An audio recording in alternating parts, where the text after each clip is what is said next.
G'day, it's Peter here from Bagsy's Kitchen here at La Bodega, 12 Fitzroy Street, St Kilda. We're today going to make Patacon. So Patacon is made from plantain banana, or platano as it's known, and this is what a platano looks like. So they're like a green banana. Get a bit closer and show you. And you can't eat them unless they're cooked. So what we need to do with these is we need to peel them, and then we're going to fry them. So I'll start the preparation. I'll show you how we peel them. You just get a normal peeler, and see if I can get close up. You just brush the skin off. Don't be too fussy about trying to get so much skin off, as long as you get that green off. And then we just run down this way, like that. And the peeler will probably clag up a bit, but it's okay. You just clean it and continue on. I've already got my fryer on, so it's probably what you can hear in the background.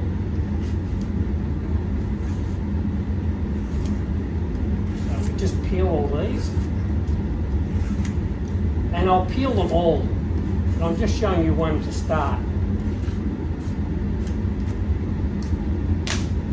Okay, so that's peeled, so we just break that end off.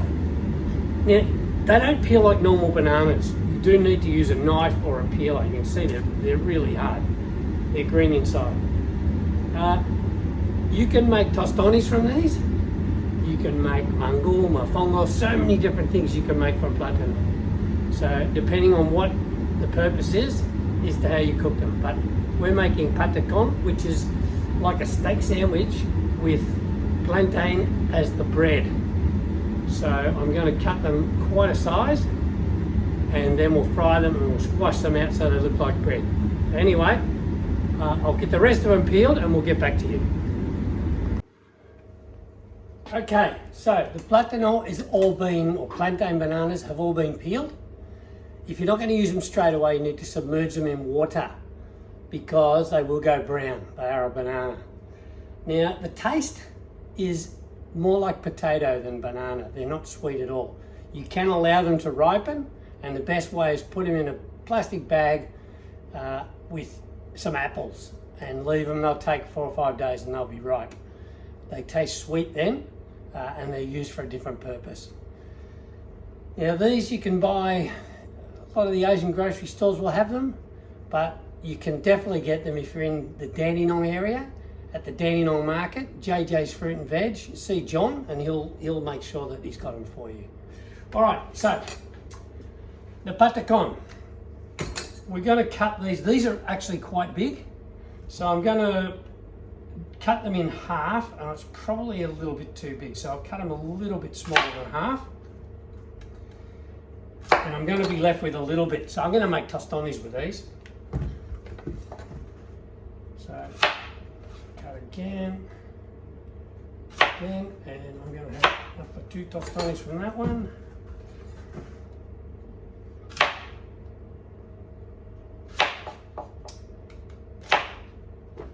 And again, depending on how thick these are, is to how round they are, as to how thick you cut them,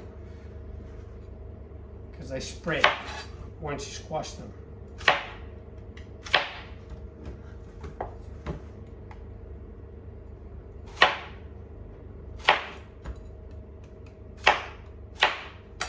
Okay, that's done. Put them in the frying basket. 150 degrees, which is low for a fryer. And I preheated the oil, so it's ready to go. If you're doing it at home, you'll need to deep fry it, but it's a little tricky, so not too hot, otherwise they go dark.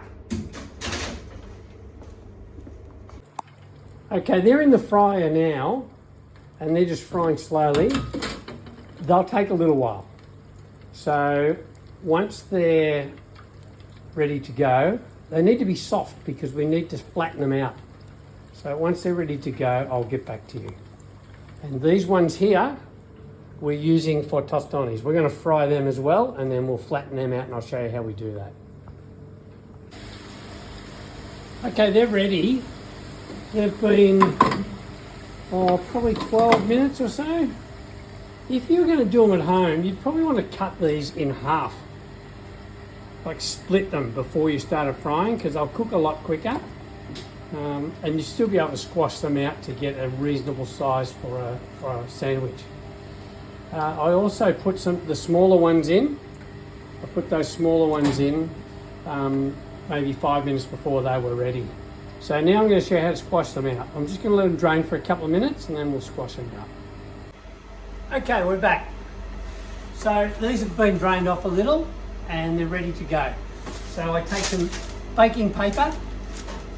I prefer not to use greaseproof because greaseproof absorbs water. And when the steam comes out of these, the paper will break. So baking paper's the go. So all you do is just put one piece in there, fold it over, get a plate, and squash. Just put pressure.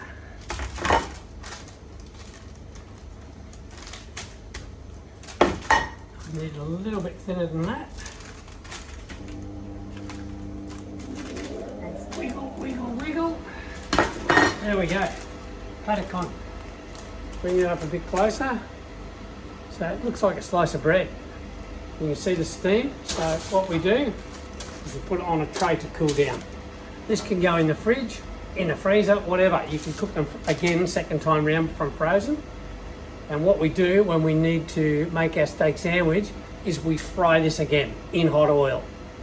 So we'll have the oil at 175, 180, drop that in and fry it, and then that becomes your bread for your steak sandwich.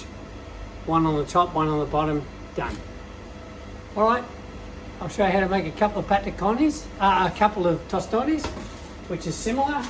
So we take the tostone, we get a small plate and we squash it,